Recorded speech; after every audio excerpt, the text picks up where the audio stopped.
Hello everyone, welcome to my channel.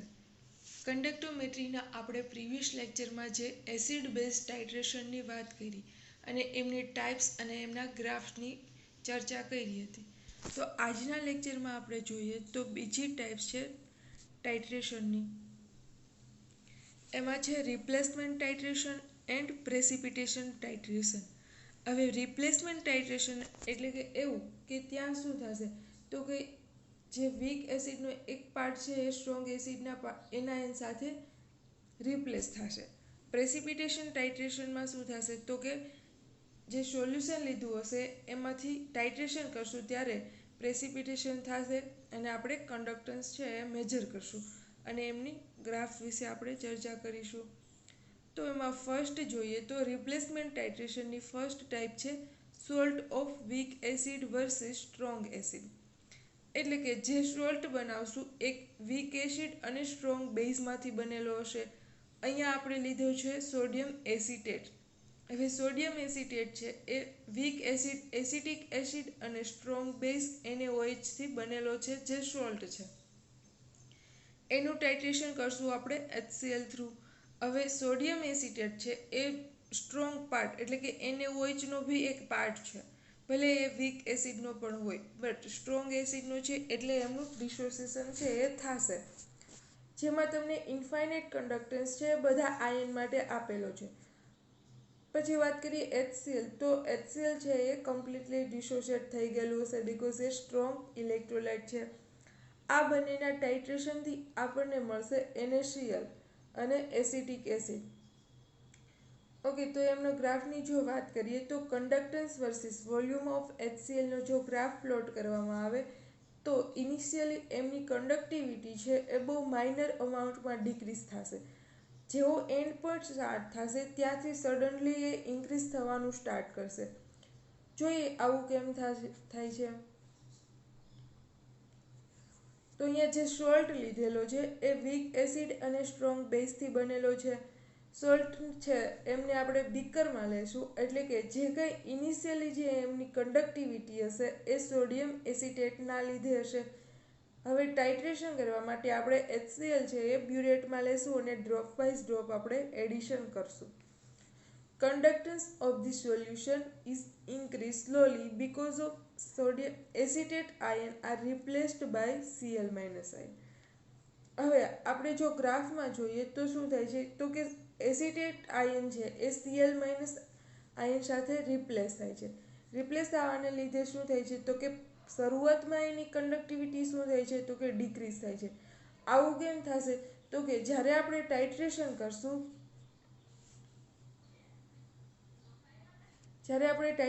કરશું ત્યારે શું થશે તો કે Na+ અને Cl- આ બંને શું થઈ જશે કમ્બાઈન થઈ અને NaCl છે એ ફોર્મ થઈ જશે.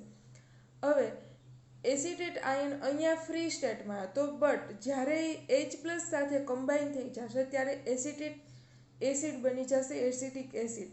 હવે એસિટિક એસિડ આપને ખબર છે જે વીક ઇલેક્ટ્રોલાઇટ છે. વીક ઇલેક્ટ્રોલાઇટ હોવાને લીધે એમનું ડિસોસિએશન છે એ નહીં થાય અને એના લીધે એસિટેટ આયન છે એમની જે કોન્સન્ટ્રેશન છે એ વધી જશે. એવું કેમ થશે તો કે એ રિપ્લેસ થઈ ગયો Cl- સાથે એટલે એમની કંડક્ટિવિટી છે એ ડિક્રીઝ થશે બિકોઝ એસિટેટ આયન છે એમની કોન્સન્ટ્રેશન છે એ ડિક્રીઝ થાય છે. હવે એન્ડ પોઈન્ટ પછી છે એ ફર્ધર ઇન્ક્રીઝ થાય છે સડનલી. તો બધા જ એસિટેટ આયન છે એ શું થઈ જશે રિપ્લેસ થઈ જશે Cl- સાથે. હવે આપણે જેટલું બીકરમાં લીધું છે જે સોડિયમ એસિટેટનું એ કમ્પ્લીટલી ન્યુટ્રલાઇઝ થઈ જશે HCl દ્વારા. હવે આપણે જ્યારે એક્સ્ટ્રા H+ અથવા તો Cl- બંને એડ કરશું ત્યારે H+ની કોન્સન્ટ્રેશન છે એ વધી જશે. આના લીધે એમનો કંડક્ટન્સ છે H+ના લીધે વધી જશે. ઓકે, તો શરૂઆતમાં છે એ Cl- જોડે રિપ્લેસ થશે એટલે એસિટેટ આયનની કંડક્ટિવિટી છે એ ડિક્રીઝ થશે, કોન્સન્ટ્રેશન ડિક્રીઝ થશે એટલે. બટ એ શાર્પલી ઇન્ક્રીઝ થશે કેમ કે ત્યાં Cl- સાથે રિપ્લેસ થાય છે એટલે. હવે વાત કરીએ એન્ડ પોઈન્ટ પછીથી તો H+ની કોન્સન્ટ્રેશન ઇન્ક્રીઝ થાય છે એટલે એમનો કંડક્ટન્સ પણ ઇન્ક્રીઝ થશે.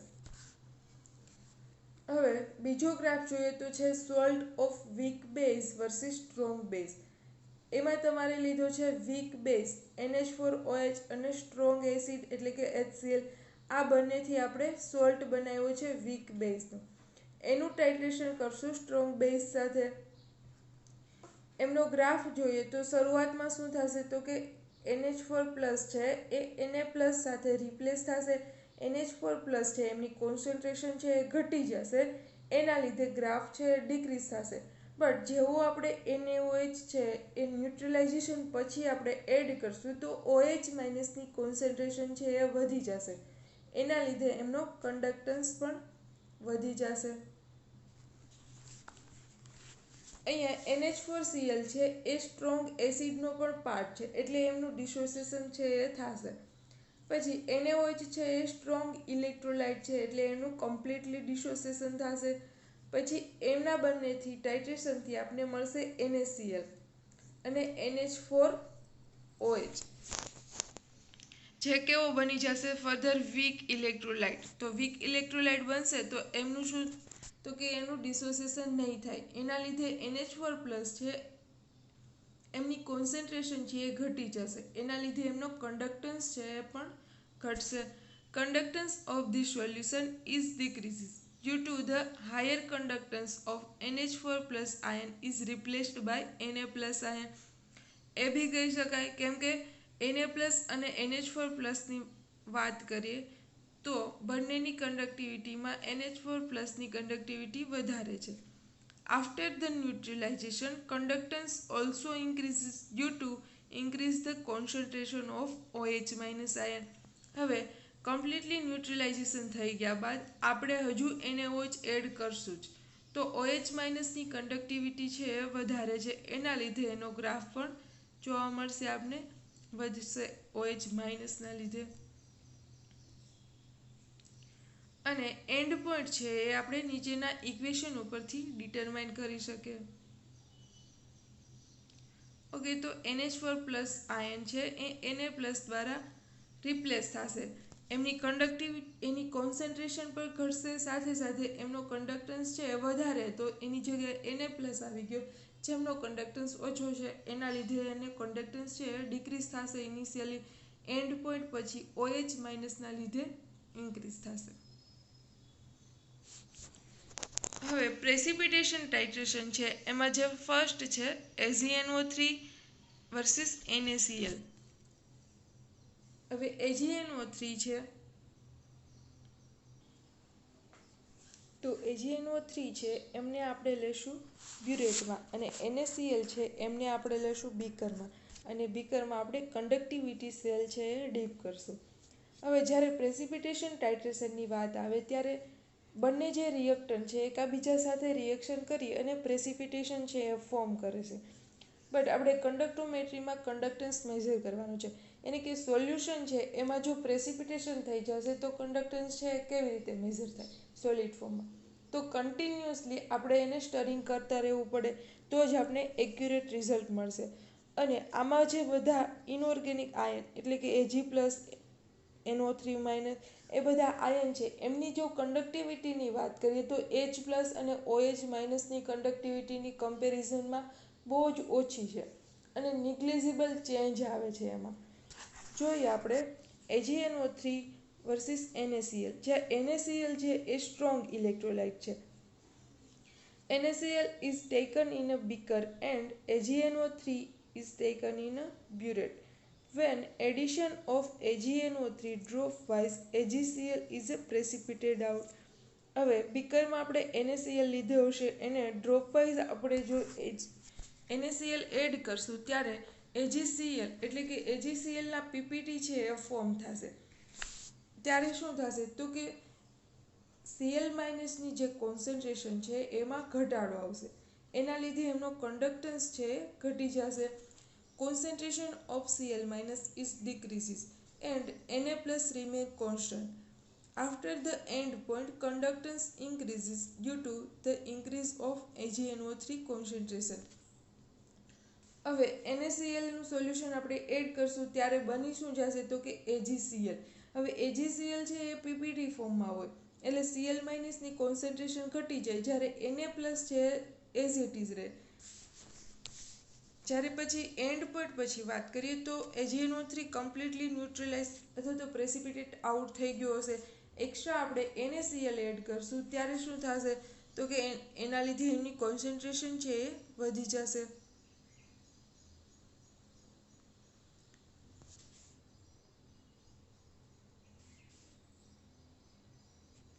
સોરી, આપણે AgNO3 એક્સ્ટ્રા એડ કરશું એટલે કે AgNO3 છે એ સોલ્યુશનમાં વધી જશે, એના લીધે એમનો કન્ડક્ટન્સ છે એ વધી જશે.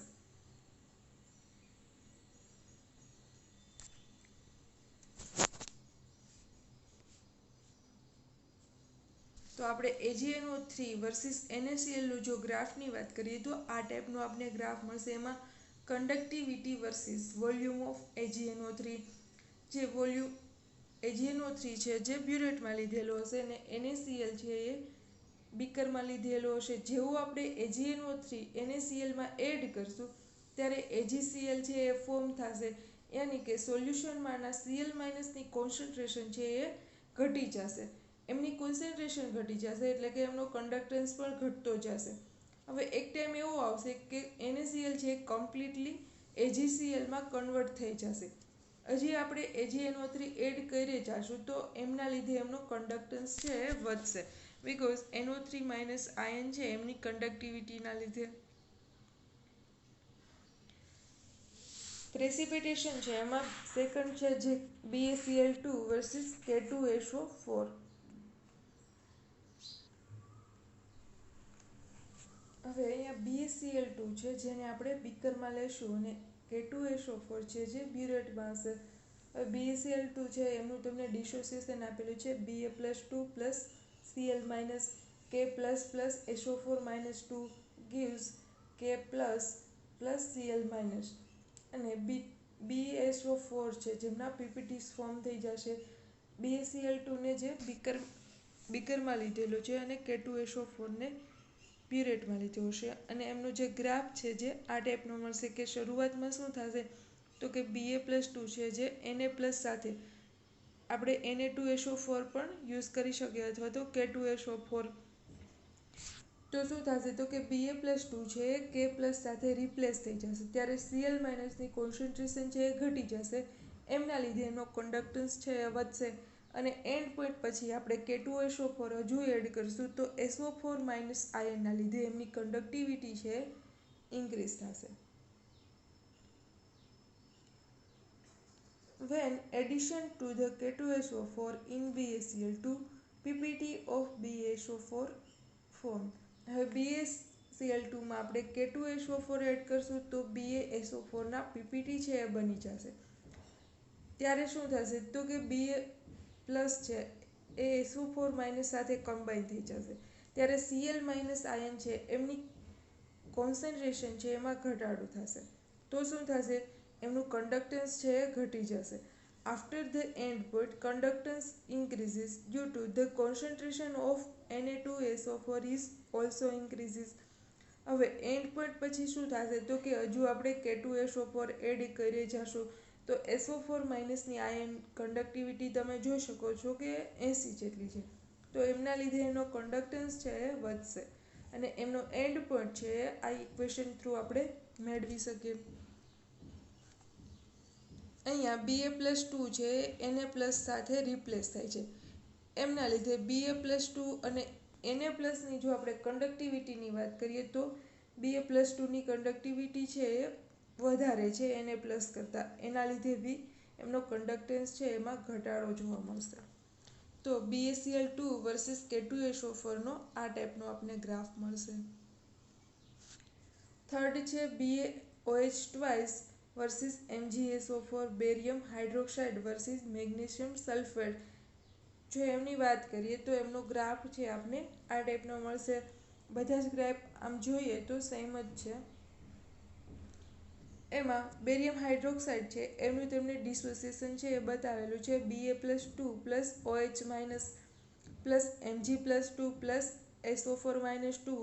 એમાંથી મળશે શું તો કે Ba+2 પ્લસ SO4 જે એમના પીપીટી જ હોય છે, અને મેગ્નેશિયમ હાઇડ્રોક્સાઇડ આ પણ પીપીટી ફોર્મમાં જ હોય છે. હવે અહીંયા જે આપણે પ્રોડક્ટ મળે છે એટલે કે BaSO4 અને મેગ્નેશિયમ હાઇડ્રોક્સાઇડ એ બંને જે પીપીટી ફોર્મમાં હોય છે. હવે એટલા માટે એમને કીધું છે કે કો-પ્રેસિપિટેશન ટાઇટ્રેશન. આવું ક્યારે કહેવાય કે બંને પ્રોડક્ટ છે એ પીપીટી ફોર્મ કરશે. હવે એમાંથી કઈ પ્રોડક્ટ છે એ પહેલાં પીપીટી આપશે એ આપણે એમના કેએસપી વેલ્યુ ઉપરથી ખબર પડે કે જેમની કેએસપી વેલ્યુ છે એ એટલે કે સોલ્યુબિલિટી પ્રોડક્ટ છે એ વધારે ઓછી હશે એ પહેલાં પીપીટી ફોર્મ કરશે. યાની કે BaSO4 છે એમનો કેએસપી જે વેલ્યુ છે એ ઓછો છે એટલે એ પહેલાં છે એ પીપીટી ફોર્મ કરી દે છે, પછી મેગ્નેશિયમ હાઇડ્રોક્સાઇડ. હવે આપણે BaOH છે બેરિયમ હાઇડ્રોક્સાઇડ છે એને બીકરમાં લેશું અને MgSO4 છે એમને બ્યુરેટમાં લેશું. જ્યારે ઇનિશિયલી જે કન્ડક્ટિવિટી હશે એ બેરિયમ હાઇડ્રોક્સાઇડના લીધે હશે અને જેવું આપણે એમાં MgSO4 એડ કરશું ત્યારે Ba+2 છે Mg+2ની જગ્યાએ રિપ્લેસ થઈ જશે. હવે જો એમની કન્ડક્ટિવિટીની વાત કરીએ તો Mg+2 છે એમની કન્ડક્ટિવિટી કમ્પેર ટુ Ba+2 ઓછી છે. તો શું થશે તો કે એમની કન્ડક્ટન્સ છે એ ઘટી જશે. હવે BaOH છે કમ્પ્લીટલી BaSO4માં કન્વર્ટ થઈ જશે એટલે કે એન્ડ પોઈન્ટે ત્યાં કન્વર્ટ થઈ ગયું હશે. હજુ આપણે એક્સ્ટ્રા એમાં MgSO4 છે એડ કરી જશું તો ત્યારે શું થશે તો કે MgSO4ની કોન્સન્ટ્રેશન છે એ વધી જશે. એમના લીધે એન્ડ પોઈન્ટ પછીથી એમની કન્ડક્ટન્સ છે એ ઇન્ક્રીઝ થશે અને એન્ડ પોઈન્ટ છે આપણે N1V1 N2V2 ઇક્વેશન ઉપરથી ડિટરમાઇન કરી શકીએ. એમાં તમને ગ્રાફ આપેલો છે જે કન્ડક્ટન્સ વર્સિસ વોલ્યુમ ઓફ MgSO4નો છે. તો શરૂઆતમાં શું થશે તો કે બેરિયમ હાઇડ્રોક્સાઇડ છે એમાં આપણે મેગ્નેશિયમ સલ્ફેટ એડ કરશું તો Ba+2ની જગ્યાએ Mg+2 આવી જશે. તો Mg+2નો કન્ડક્ટન્સ ઓછો છે એમના લીધે એમનો ગ્રાફ છે એ જોવા મળે છે બી સીધું A થી B સુધી ઘટશે. હવે બીથી શું થશે તો કે MgSO4 છે એ બની જશે તો એમાં સ્લાઇટલી એમાં શું થશે ચેન્જ આવશે એટલે કે ઇન્ક્રીઝ થશે. ન્યુટ્રલાઇઝેશન પોઈન્ટ પછી હજુ આપણે એડ કરશું MgSO4 તો એમના લીધે SO4 માઇનસ આયનના લીધે એમની કન્ડક્ટિવિટી છે એ વધશે. તો આપને આવો ગ્રાફ મળશે. Thank you.